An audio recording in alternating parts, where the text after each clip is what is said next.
Machine Kakatiya ద్వారా చెరువులకు పూర్వ వైభవం వచ్చిందని, కాకతీయుల కాలం నాటి గొలుసుకట్టు చెరువులు కాలువలను సీఎం కేసీఆర్ పునరుద్ధరించారని ఎమ్మెల్యే కల్వకుంట్ల విద్యాసాగర్రావు అన్నారు. తెలంగాణ రాష్ట్ర అవతరణ దశాబ్ది వేడుకలలో భాగంగా కోరుట్ల నియోజకవర్గంలో చెరువుల పండుగలో MLA Kalvakuntla Vidyasagar Rao, ZP chairperson దావా వసంత సురేష్, కలెక్టర్ యాస్మిన్ బాషా పాల్గొన్నారు. చెరువులు నిండడంతో భూగర్భ జలాలు పెరిగాయన్నారు. చెరువుల్లో చేపలు వేయడంతో అనేక మందికి ఉపాధి లభించిందని అన్నారు. నీళ్ళు పోతున్నాయి. దాని మీద కూడా ఒకనాడు పండుగ, ప్రతి ఒక్కరు కూడా పండుగ చేసుకునే విధంగా ముఖ్యమంత్రి గారి ఆదేశం ప్రకారం మన దగ్గర కొట్ల వర్గంలో ప్రతి గ్రామంలో కూడా, ప్రతి పల్లెలో కూడా, ప్రతి మున్సిపాలిటీ 2 మున్సిపాలిటీ కూడా ఈ ప్రోగ్రాం చేసుకుంటాం.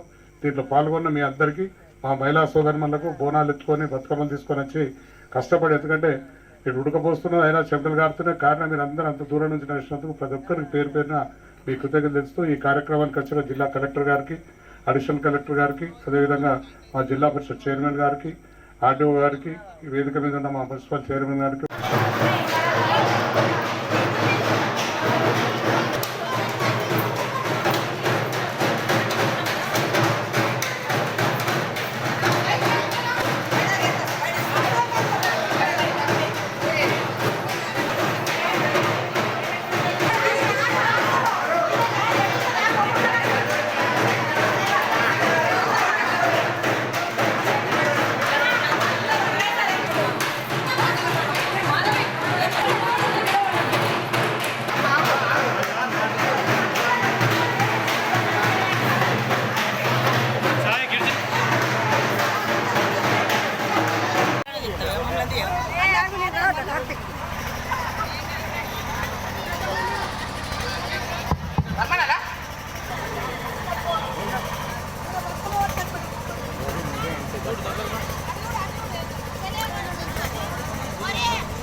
మందిరా తల్లి